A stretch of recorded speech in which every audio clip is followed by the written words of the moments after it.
Nós vamos continuar hoje a nossa reflexão numa série onde temos tratado sobre o tema ansiedade, supere a ansiedade. E hoje o tema dessa mensagem, é ganho e perda. Antes de nós lermos o texto, eu gostaria de dar alguns recados para você. E entre esses recados, eu gostaria de lembrar os irmãos e irmãs que no decorrer dessa semana, você pode entrar em contato comigo. Nós temos pedido para que os irmãos tragam alimentos à nossa igreja, para que você, quando for fazer a sua compra, no começo desse próximo mês, você que ainda está com a vida normalizada, eu quero convidar você a doar alimentos. Nós estamos imaginando que se essa pandemia, ela persistir, a gente terá muita dificuldade. Nós queremos abençoar os irmãos e irmãs da nossa igreja, que já têm passado por lutas. Então, eu convido você a me ligar essa semana, entrar em contato comigo, com o pessoal da diaconia, o Marcon, a Rosa. Se você quiser doar uma cesta básica, se você quiser fazer um depósito financeiro, a gente vai... alguns irmãos já fizeram isso, fizeram um depósito para que a gente use esse dinheiro exclusivamente para comprar cestas básicas.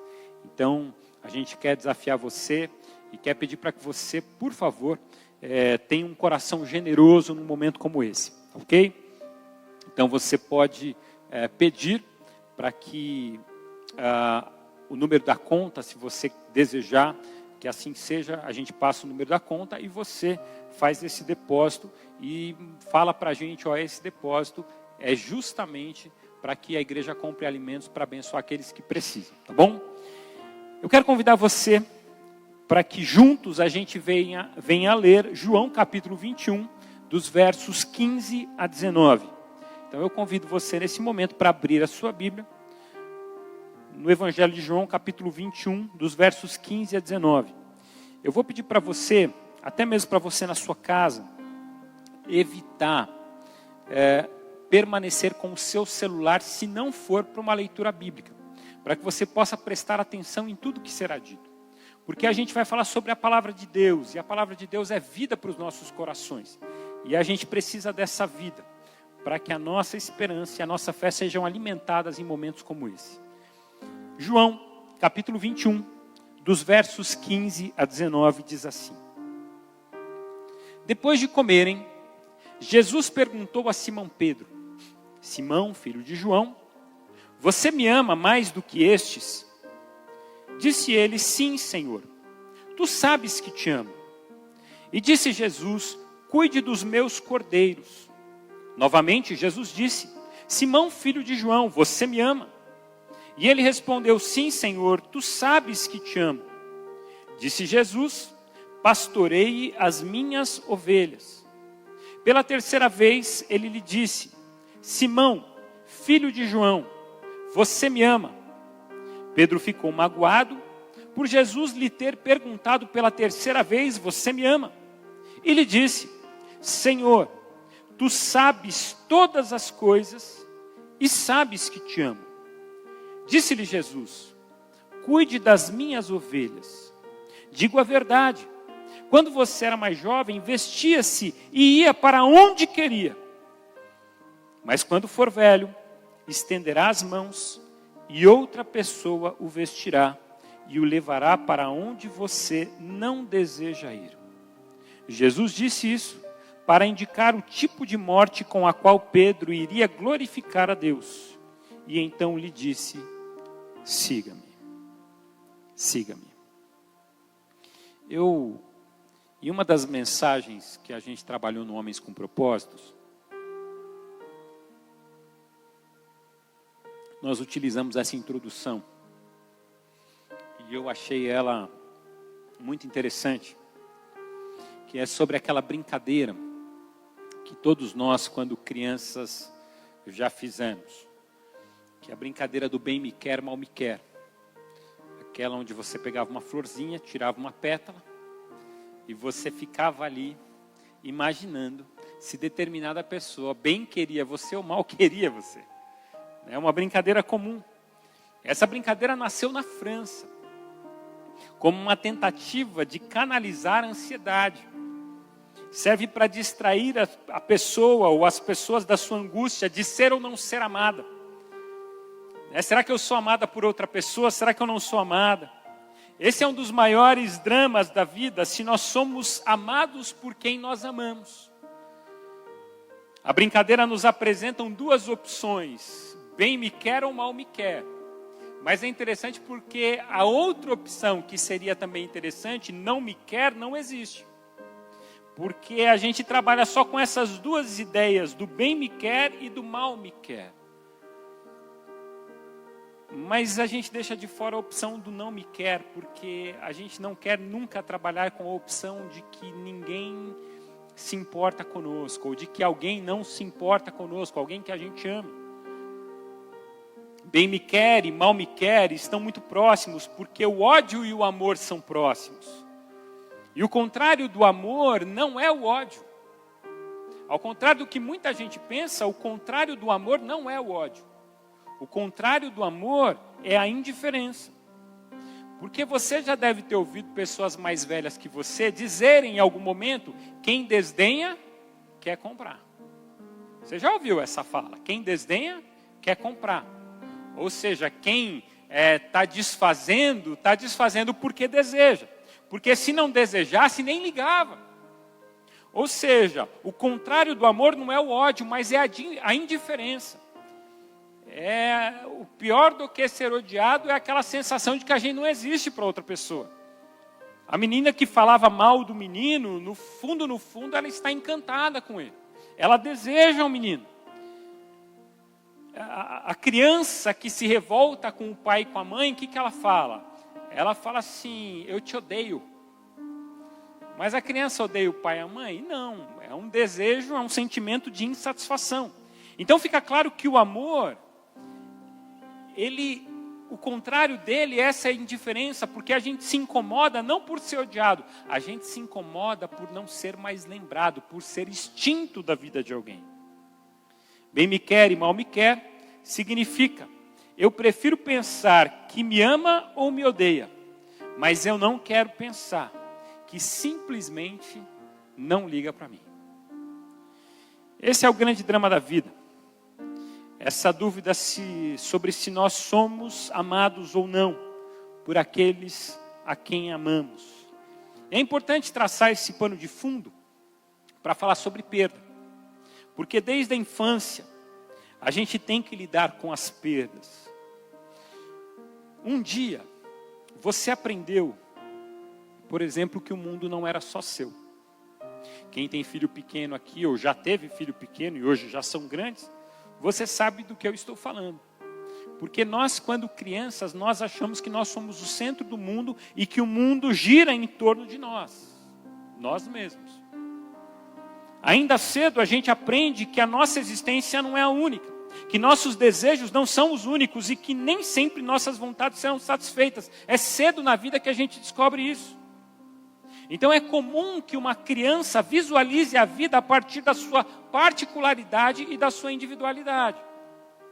É por isso que elas expressam isso de várias formas. Por exemplo, crianças expressam essa realidade dizendo: é meu.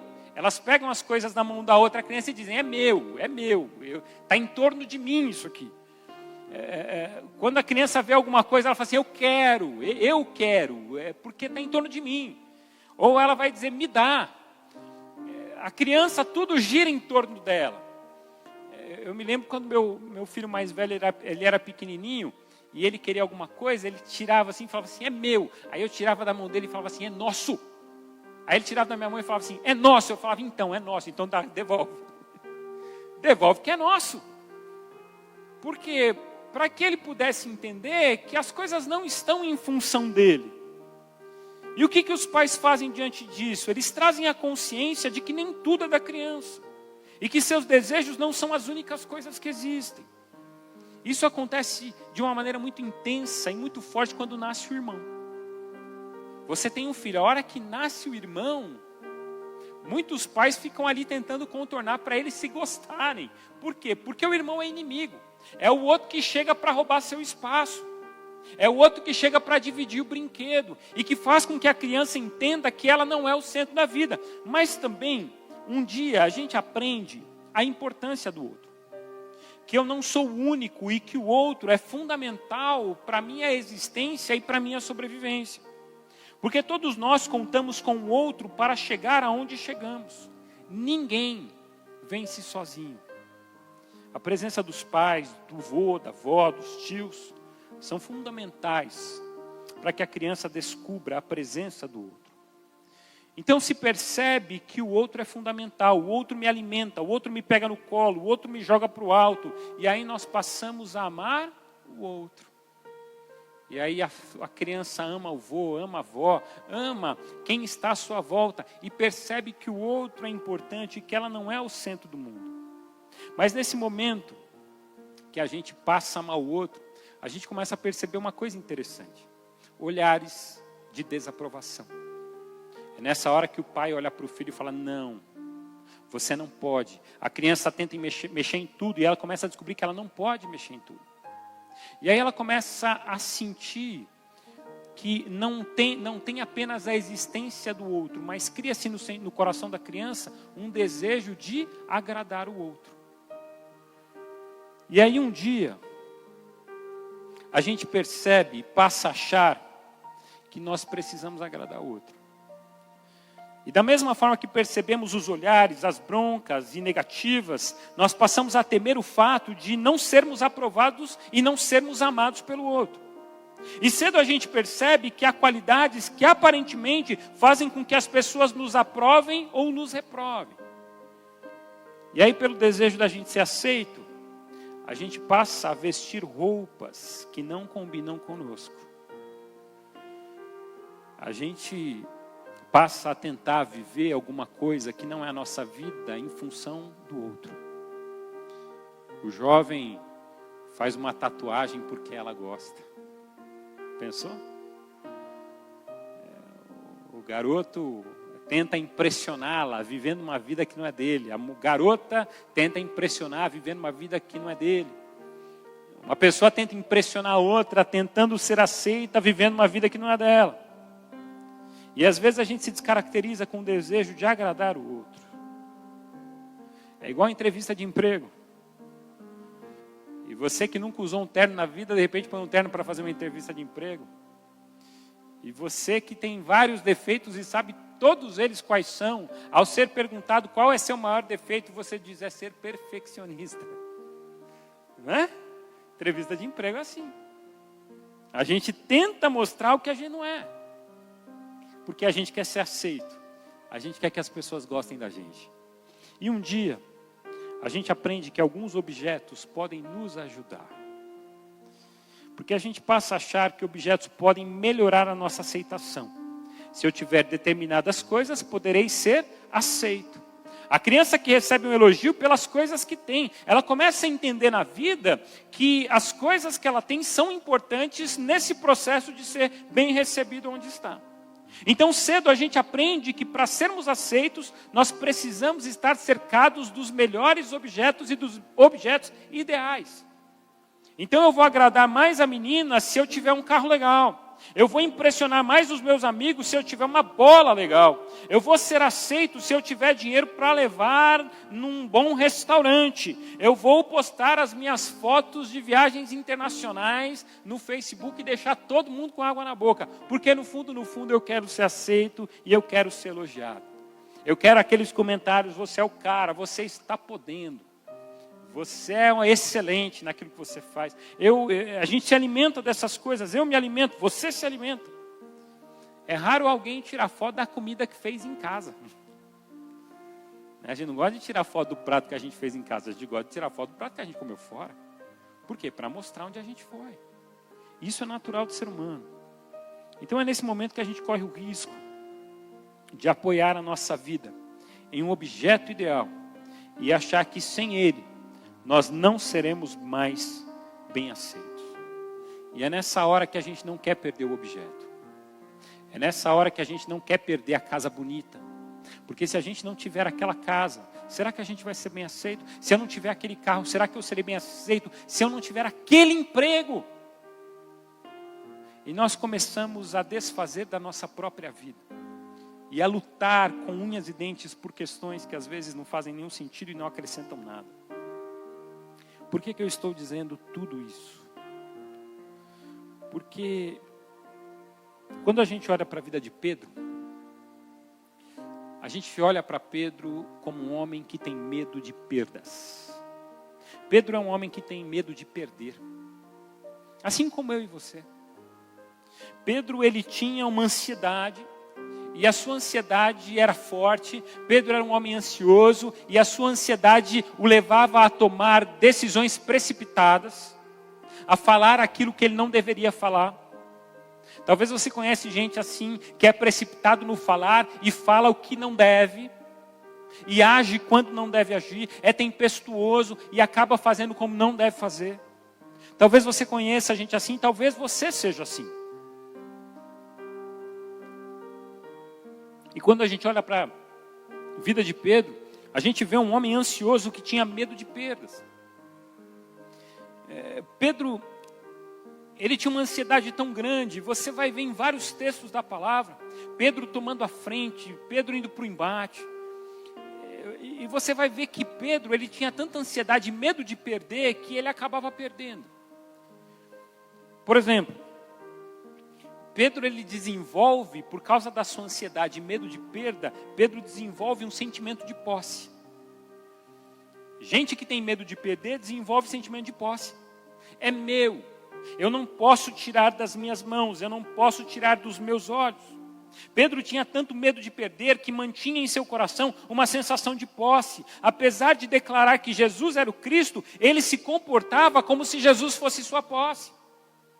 Então, quando Jesus anuncia que Jesus deve morrer, Pedro se coloca à frente e diz: não, eu não vou deixar que você morra. Quando Jesus, ele vai ser preso no jardim do Getsêmani, os guardas chegam e cercam a Jesus, Pedro diz: não, eu não deixo. Ele tira a sua espada e corta a orelha do guarda.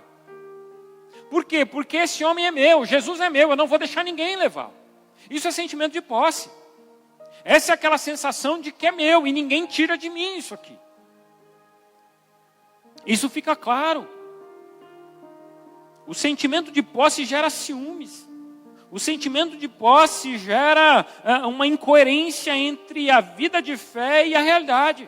Eu não quero que o outro ame mais ninguém, por isso eu fico angustiado e inseguro diante das circunstâncias. Isso acontece, por exemplo, esse sentimento de posse na vida de muitos homens quando vêm as suas filhas. As suas filhas entrando no altar para casar com outro homem. E alguns homens ficam incomodados. Por quê? Porque a minha filha não pode amar um outro homem, porque ela é minha. Ela é a minha garotinha, ela é a minha menininha. É a mãe que vê o seu filho prestes a casar e ela fica angustiada. É por isso que esse termo sogra é um negócio terrível. É por isso que sogro ainda não pega tanto, mas o termo sogra é por causa disso, é essa disputa de dizer: não, é meu, esse menino é meu, eu que criei, eu que eduquei, eu que fiz ele bonito desse jeito, e agora sim, eu vou entregar para qualquer uma, e ele vai deixar de ser meu, e ele vai amar alguém diferente do que ele me ama, e vai viver com alguém como ele nunca viveu comigo. Isso é sentimento de posse, e sentimento de posse gera ciúmes. Pedro tinha uma sensação de posse tão grande, que ele não podia compreender a vida sem Jesus. Pedro, ele não conseguia entender, ele não conseguia visualizar a vida sem Jesus. E é sobre isso que eu quero falar. Porque Pedro, ele vai se apresentar como um controlador. Além do sentimento de posse, Pedro, ele se mostra como alguém que tem que controlar todas as coisas. Em determinado momento, eles pregam o evangelho numa cidade, e quando eles saem da cidade, e ele percebe que a cidade não foi receptiva ao evangelho, Pedro diz a Jesus: Senhor, vamos orar para que caia fogo dos céus e destrua a cidade. Olha a mentalidade. Vamos destruir todas as coisas, porque a gente não conseguiu controlar aquele lugar. A gente não conseguiu manipular aquelas pessoas. a mentalidade de Pedro não é de uma pregação do evangelho que liberta, mas é uma pregação do evangelho que tem que acontecer, senão todo mundo tem que ser destruído. Pedro não entendeu nada do que Jesus estava querendo ensinar. Em determinado momento, Jesus vai dizer: Simão, Simão, lá em Lucas capítulo 22, versos 31 a 33, Simão, Simão, Satanás pediu vocês para peneirá-los como trigo. Mas eu orei por você para que a sua fé não desfaleça. E quando você se converter, quando você mudar a sua mente, fortaleça os seus irmãos. Mas olha o que Pedro respondeu: estou pronto para ir contigo para a prisão e para a morte, porque eu controlo todas as coisas. É mais ou menos isso. Sabe quando a gente diz assim: eu garanto, eu estou pronto. Olha o que Pedro está dizendo: eu estou pronto para ir com você. E eu estou pronto para ir para a prisão e para a morte. Só que logo em seguida, Pedro nega a Jesus por 3 vezes com medo de ir para a prisão. Porque essa sensação que a gente tem de que a vida está em nossas mãos e que a gente tem controle sobre tudo. É essa sensação e essa falsa sensação que a gente tem nos dias de hoje, de que é impossível que a gente pegue esse vírus, que esse vírus nunca vai fazer mal para a gente. É uma falsa sensação. Pode ser que não pegue, tomara que não pegue, tomara que isso dissipe o mais rápido possível. Temos orado e vivido dessa forma para que isso aconteça. Mas a gente não sabe o dia de amanhã, a gente não tem controle sobre essas coisas. Isso não está nas nossas mãos. Uma pessoa, por mais que se cuide, ela pode pegar. E uma pessoa, por mais que se descuide, pode não pegar. A gente não tem o controle dessas coisas. E pessoas ansiosas possuem tanto medo do futuro que criam um mecanismo de defesa, uma articulação de controle e manipulação. Se eu controlar o futuro, talvez eu possa suportá-lo. Se eu controlar todas as coisas, talvez a minha vida possa ser suportável. E eu quero dizer uma coisa para você que Pedro precisava aprender.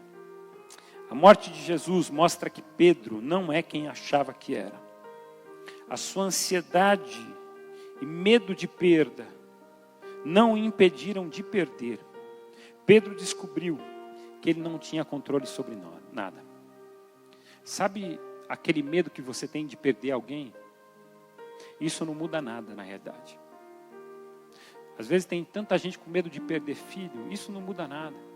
Porque os seus olhos não estarão sobre o seu filho 24 horas. A gente não pode viver com medo de perder pessoas. Pessoas que têm medo de perder o casamento, perdem o casamento. Pessoas que têm medo de perder os filhos, perdem os filhos, porque os filhos não querem mais ficar perto. A gente sempre perde para os nossos sentimentos de perda. Como superar essa ansiedade da perda e o que Jesus e Pedro nos ensinam nesse texto? Em primeiro lugar, que eu quero compartilhar com você, é que a minha ansiedade em perder as coisas não me impede de perder nada. É a primeira lição que eu aprendo com Pedro. A minha ansiedade em perder as coisas não me impede de perder nada. Porque se você olhar para a vida de Pedro, se você olhar para as declarações de Pedro, mesmo declarando que ele não iria perder, mesmo tirando uma espada e cortando a orelha do guarda, mesmo ele sendo agressivo, Pedro perde. Ele perdeu a sua referência de vida, Jesus, porque logo em seguida Jesus morre. Aquele que ele defendeu e diz: não, eu nunca vou deixar que te levem, eu nunca vou deixar que te matem, morreu. Dias depois. Pedro perdeu a capacidade de cumprir as suas palavras, porque ele garantiu tanta coisa e ele não conseguiu cumprir uma. Pedro perdeu o ânimo, porque depois que Jesus morre, Pedro vai pescar, Pedro abandona tudo, Pedro entra numa crise. E a última visão de Jesus sobre Pedro é Pedro tendo um choro, e um choro profundo e um choro amargo. Pedro perdeu o sentido do seu chamado.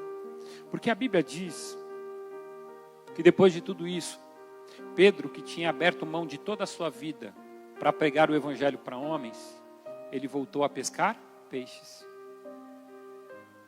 Ele abriu mão do seu ministério. É como se tudo tivesse acabado. Porque a vida me ensina que sempre que eu perder, a Bíblia me ensina que sempre que eu perder algo, eu posso ganhar algo maior ainda. A maior perda da minha vida, minha perda pessoal, foi meu pai. Um mês da morte do meu pai, que eu tinha perdido o meu pai em 2011, um mês após a morte do meu pai, nasceu meu segundo filho. O meu tempo de chorar foi curto, porque logo em seguida veio uma alegria maior. Às vezes a gente tem perdas lá atrás, mas a gente tem tanto ganho lá na frente. A gente morre de medo de perder pessoas. A gente morre de medo de perder circunstâncias. A gente morre de medo de perder status. Eu vou dizer qual que é o maior status que você tem na sua vida. O maior status que você pode ter na sua vida é status de perdoado pelo Senhor Jesus Cristo. É o status de servo do Senhor Jesus Cristo. Esses status são os status que vão manter a sua vida firme. O apóstolo Paulo vai dizer em Filipenses capítulo 3, verso 8. Mais do que isso, considero tudo como perda, comparado com a suprema grandeza do conhecimento de Cristo Jesus, meu Senhor, por quem perdi todas as coisas. Eu as considero como esterco para poder ganhar a Cristo. Tudo que a gente perde por causa de Cristo não é perda, é ganho. A vida, com o passar do tempo, vai nos apresentar perdas e prejuízos. Há perdas que são difíceis de suportar. Mas a vida tem que continuar. E você não pode deixar de levar em consideração que diante de você há grandes vitórias. A pandemia do coronavírus, do Covid-19, está afetando muita gente. Muita gente hoje, no nosso país, está ansioso pela possibilidade de perdas. Tem gente que já está perdendo. Tem perdas que ainda vão acontecer. Mas eu quero dizer uma coisa para você. Descanse o seu coração. Porque a Bíblia diz que todas as coisas cooperam para o bem daqueles que amam a Deus. Eu não vou dizer que a perda de pessoas coopera. Mas o que eu estou dizendo é que todos os acontecimentos da vida, diante de todos os acontecimentos da vida, você pode olhar com o olhar da fé e continuar a sua caminhada. Sua ansiedade não vai impedir você de perder nada. Pedro, na sua ansiedade, no seu rompante, ele não deixava de perder nada, pelo contrário, perdia muita coisa. Ou seja, a sua ansiedade não vai impedir você de perder nada, mas pode impedir você de desfrutar das coisas maravilhosas que Deus tem colocado ao seu lado. Porque pessoas ansiosas, elas não deixam de perder, mas elas deixam de desfrutar. Às vezes você está aí chegando nos seus 40, nos seus 50, nos seus 60 anos de vida, com a sensação de que você só se preocupou, de que você não desfrutou a vida. Talvez você está tão preocupado com o trabalho e você começa a ver que tudo isso vai embora. Então eu quero dizer para você, desfrute a vida. Desfrute a vida com os seus. Desfrute a vida com a sua família na sua casa. Desfrute a vida com aqueles que você ama. Porque agora é tempo. Deus nos dá essa oportunidade. Tem gente que há anos não ficava dentro de casa e está dentro de casa. E está reclamando, é um benefício, aproveite a sua família, desfrute da sua família. Eu nunca tive, eu tenho uma dificuldade muito grande com rotina. E a gente está criando rotinas em casa. Porque o pastorado você não tem uma rotina clara. São visitas, são atendimentos, são programações. E de repente, a gente tem que ter uma rotina clara em casa, com os nossos filhos. É culto domingo de manhã, é culto na quarta noite. É exercício no fim da tarde. Minha casa está parecendo Smart Fit lá, rapaz. Está um negócio impressionante lá. É a rotina. E de repente, assim, estamos fazendo tudo com as crianças. E cada um tem que colaborar. Hoje eu ministrei de manhã para eles sobre servir.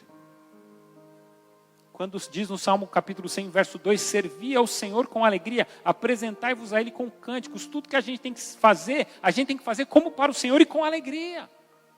é Bíblia, é vida, é aproveitar os benefícios desse momento. Porque todas as coisas cooperam, por mais difíceis que elas sejam. Em segundo lugar, eu aprendo com Jesus e com Pedro, que a minha ansiedade em perder não me permite ver o quanto sou amado. Porque às vezes a gente está tão ansioso, tão preocupado em perder as coisas, em tentar segurar, em tentar se agarrar a elas, que a gente não percebe o quanto que a gente é amado. E se você olhar para Pedro, você vai ver que Pedro achava que ele seria amado e aceito por Jesus se ele defendesse Jesus, se ele lutasse por Jesus. Pedro, ele tem uma angústia, ele tem uma necessidade de dar respostas, ele tem uma necessidade de ser aceito pelo rompante, pelas atitudes de raiva, pelas atitudes repentinas. Mas Jesus nos ensina uma lição preciosa, que não é pelo que eu faço que eu serei aceito. A questão do Evangelho não é o que eu posso dar. O que está em jogo no Evangelho é o que Ele nos deu. Não é o que eu posso dar para Jesus. O que você pode dar para Jesus que Ele não tenha? Tem gente que fala assim, não, porque a gente vai passar a eternidade louvando ao Senhor. Eu falo, que tipo de louvor é esse que Deus vai receber de mim, se Ele recebe um louvor muito melhor dos anjos? Porque assim, a lógica seria, os anjos estão cantando, aí chega todo mundo lá, aí a gente começa a cantar, aí eu acho que não vai ser legal, não vai ser mais bonito do que os anjos. Vai ser um coral desafinado, em fi bemol. Tem o fi bemol. Vai ser um coral desafinado. Você acha que Deus precisa da gente cantar para Ele? Ele tem um coral que canta afinadíssimo, de anjo, é celestial esse coral. Eu já vi, assim, pessoas que no final da vida, eu já ouvi muitas histórias de pessoas que no final da vida tiveram visões, ouviram corais celestiais, no leito da morte. E diziam, eles estão cantando, é a coisa mais linda. Aí vou eu lá cantar. Pensou? Não fica bom. Não é por isso. Não é o que eu possa dar para Deus, é o que Ele já nos deu. Ele nos deu a salvação através de Jesus Cristo. Ele nos amou. A Bíblia diz que nós o amamos porque Ele nos amou primeiro. E por que Ele nos amou primeiro? Porque Ele amou. Não é porque a gente fez alguma coisa que, a gente fez alguma coisa, agora Ele vai. Não, Ele nos amou primeiro. E é por isso que nós o amamos. O amor dele é uma dádiva, o nosso amor é uma resposta. Ninguém nesse mundo tem condições de oferecer algo a Deus que Ele não tenha. Mas Deus nos ofereceu o seu melhor. Deus ofereceu o seu único filho, o seu unigênito. E Ele o fez por amor. Porque Deus amou o mundo de tal maneira que deu o seu único filho, para que todo aquele que nele crê não pereça, mas tenha vida eterna. João 3,16. Ao perguntar se Pedro o amava, Jesus estava propondo o seu amor. Quando Jesus, ele pergunta para Pedro, Pedro, tu me amas? E Jesus faz essa pergunta 3 vezes para Pedro. Tu me amas, Pedro? O que está em jogo aqui não é o amor de Pedro, mas é o amor de Jesus por ele. Porque enquanto Pedro se angustia com essas perguntas, o que Jesus está dizendo é, vai, apacenta as minhas ovelhas, porque eu te amo. Eu te amo. A pauta aqui não é o quanto você ama, Pedro. A pauta aqui é o quanto eu amo. E eu te amo. E eu estou mandando você apacentar as ovelhas, porque foi para isso que eu te chamei. E terceiro lugar, a minha ansiedade em perder não me impede de amar o outro com o amor de Deus. Porque essa é uma das lições mais preciosas que temos. Esse amor manifesto por Deus em nossas vidas, através de Cristo Jesus. Esse amor manifesto na vida de Pedro deve ser o amor manifesto na vida do outro. É isso que Jesus está dizendo. Pedro, você me ama, eu te amo. O meu amor é certo, o seu está em dúvida. Eu te amo. Então faz o seguinte, já que eu te amo e você pode ter certeza desse amor, vá até as minhas ovelhas e mostre esse amor a eles. Divida esse amor. Não fica guardando para você. A vida não está em função de você. Esse amor manifesto por Deus na minha vida não é só sobre mim. A minha vida não pode ser receptor. Eu costumo dizer isso. A lógica da vida cristã não é que cada um de nós seja receptor. A lógica da vida cristã é que a gente seja canal. Por exemplo, a Bíblia diz: vós sois sal da terra e luz do mundo. O que o sal faz? Ele dá sabor.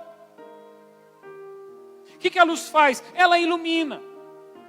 Não é para si próprio, não é para benefício próprio, mas é para benefício dos outros. Jesus o tempo todo ele mostra que o que está na pauta não é a nossa vida, não é o receber, mas é o dar. Por isso que melhor coisa é dar do que receber. Você que fica jogando e vomitando ressentimento no Facebook, acusando as pessoas de serem falhas, precisa tirar dos seus olhos toda a trave. Você que fica ali nas redes sociais vomitando angústia, vomitando ali insatisfações. Sabe, você precisa colocar o seu coração em dia. Tirar os ressentimentos, porque o problema não são os outros, o problema é o seu coração. É o seu coração cheio de ressentimento, que fica ali lutando contra inimigos que não estão lá. A gente vive lutando contra inimigos que não estão na nossa frente. A gente fica se degladiando com gente que a gente ama, a troco de nada, a troco de nada.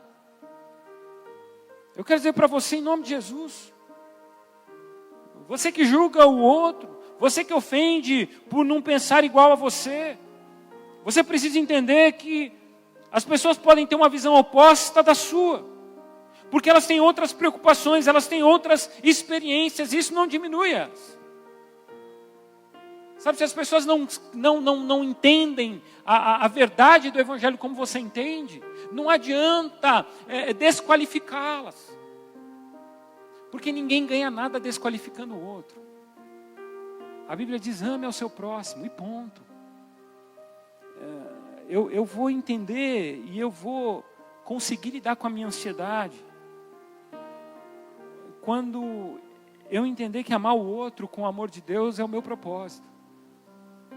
E eu não vou ficar angustiado com as perdas. Quando eu tenho uma convicção de quem é Deus na minha vida e de qual que é meu propósito, eu não estou preocupado quem eu estou perdendo ou quem eu não estou perdendo. Eu estou preocupado se eu estou cumprindo o meu propósito. E se eu estou cumprindo o meu propósito, eu me realizo em Deus e eu abençoo o próximo como algo natural da vida.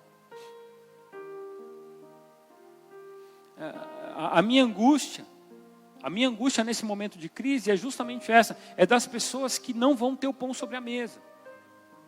Se o governo vai dar, se não vai dar, isso não está no meu coração como preocupação maior. É lógico que eu quero que todos sejam assistidos, mas o que está no meu coração é se as pessoas vão ter o pão sobre a mesa. E o que eu posso fazer para que elas tenham pão sobre a mesa? O que você pode fazer para que o seu vizinho tenha um pão sobre a mesa? O que você pode fazer para que os seus familiares tenham pão sobre a mesa? É que as pessoas vivam o Evangelho e possam se assentar na mesa e dizer: Senhor, obrigado pelo pão de cada dia. Porque o pão de cada dia o Senhor nos dá hoje. E o Senhor me deu esse pão através daquele irmão querido, abençoado. O Senhor me deu esse pão através daquela irmã que tem um amor que é impressionante.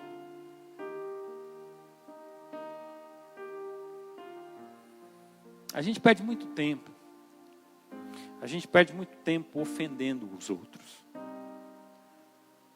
E a gente perde tempo deixando de amar. Nós damos aquilo que temos. Pessoas cheias de amor e do amor de Deus manifestarão o seu amor, ainda que diante de opiniões contrárias. Pessoas cheias de ressentimento, de ódio e de rancor estarão sempre vomitando ofensas e desqualificando o outro. Jesus não nos chamou para isso. Jesus nos chamou para sermos sal da terra e luz do mundo, sabendo que perderemos. Jesus um dia disse para um jovem, ele falou assim: me segue. O jovem disse: primeiro eu preciso enterrar meu pai e minha mãe. Ele disse: aquele que deixa a mão do arado e olha para trás, esse não é apto para o reino de Deus. Porque para servir a Deus a gente precisa deixar. Para servir a Deus, a gente precisa entender que perdas acontecerão. Para servir a Deus, nós precisamos entender que nós precisamos perder para ganhar. E eu quero concluir dizendo que Pedro tinha tanto medo de perder, mas depois desse encontro com Jesus, uma nova convicção veio à sua mente. Que ao invés de ter medo de perder, ele precisava entregar tudo a Deus. Depois de toda essa experiência dura que Pedro passou, ele aprendeu uma lição. Que as coisas não estavam debaixo do controle, mas que tudo deveria ser entregue debaixo da mão e do controle de Deus. Olha o que ele vai dizer em 1 Pedro, capítulo 5, versos 6 e 7. Ele diz assim: humilhai-vos, pois, debaixo da potente mão de Deus, para que a seu tempo vos exalte, lançando sobre ele, sobre Deus, toda a vossa ansiedade, porque Deus tem cuidado de todos nós. Lance debaixo da potente mão de Deus toda a sua ansiedade, porque Deus, Ele vai cuidar de você. Deus vai cuidar de você nesse momento difícil. Deus vai cuidar de você. Você pode passar dificuldade, e vai passar dificuldade, muita gente vai. Pastor, isso é uma profecia, não, é uma realidade. Tá? Muita gente vai passar dificuldade. Mas eu quero dizer para você, não desanime em nome de Jesus. Tem perdas que nos fazem mal, mas é preciso aceitar cada uma delas e seguir adiante. Você pode ter perdido um pai, um casamento, você pode ter tido a dor de perder um filho, pode ter perdido amigos, um emprego, uma fonte de renda, pode ter perdido a saúde, pode ter perdido o controle. Mas tem uma coisa que você não pode perder. E a partir dela, tudo pode ser restaurado e reconstruído. Não perca a sua fé. Não perca a sua fé de que Deus te ama. Não perca a sua fé de que por mais que pessoas deixem e se esqueçam de você, há um Deus que te ama. E esse amor é incalculável, esse amor não pode ser medido. Esse é o amor de Deus por mim e por você. Não perca a sua fé, não perca a sua fé no Rei soberano, não perca a sua fé no bom pastor que não te deixa faltar, não perca a sua fé no médico dos médicos, não perca a sua fé no guarda de Israel, não perca a sua fé em Jesus o Salvador, não perca a sua fé no Deus que tem o controle de todas as coisas em suas mãos. Não perca a sua fé. Que Deus abençoe a sua vida, que Deus abençoe o seu coração, que Deus, Ele encha a sua vida de fé em nome de Jesus. Eu quero convidar o Ministério de Música, nós vamos cantar mais uma vez, e eu quero convidar você a declarar a sua fé no nome de Jesus, nome que está acima de todo nome. Eu quero convidar você que está com o coração ansioso, você que tem ansiedade, medo de perder as coisas, eu quero convidar você a se colocar em oração agora, aí onde você está, dizendo: Deus, tira esse medo da minha vida, eu quero entregar tudo ao Senhor. Porque na vida eu sei que eu vou ter perdas, mas eu não posso travar minha vida por causa das perdas. Eu preciso continuar. Eu sei que eu vou chorar, eu sei que a dor vai vir, mas eu preciso continuar. Eu preciso alimentar a minha esperança, eu preciso crer em Deus. Tira todo medo, tira todo receio em nome de Jesus. Eu quero convidar você a fazer isso agora. Coloque a sua vida, entregue a Ele toda a sua ansiedade, porque Ele tem cuidado de você. Você que é controlador, você que quer ter a vida debaixo das suas mãos, eu quero dizer para você, caia na realidade, você não tem o controle de nada. Pedro garantia, e Pedro não era um homem que falava por falar, ele achava que ele poderia cumprir, mas na hora H ele percebeu que não podia cumprir nada.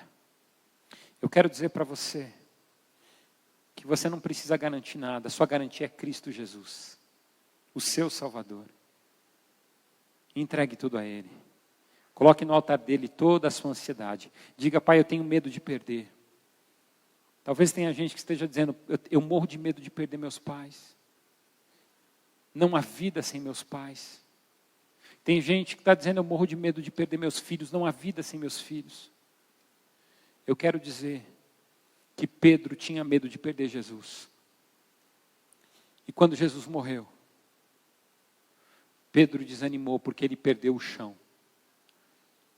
Mas Jesus ressuscitou.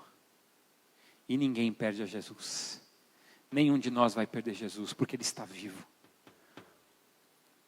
E Pedro depois da morte de Jesus, ele se tornou um outro homem. E coisas que ele nunca imaginou que ele veria e que ele passaria, ele passou. Milagres que ele nunca imaginou que ele faria, foram feitos através da vida dele. Às vezes é necessário perder para ganhar. Se você tem medo de perder o amor de alguém, eu quero dizer para você, você nunca teve. Esse amor não é seu, não é algo que você controla. Tire as mãos disso. E coloque nas mãos de Deus em nome de Jesus.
de Jesus, levanta os mortos.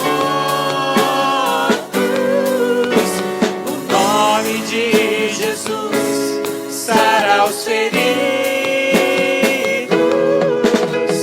Nome mais santo, nome mais puro, nome bendito, é o nome de Jesus. Nome mais santo, nome mais puro, nome bendito, é o nome de Jesus.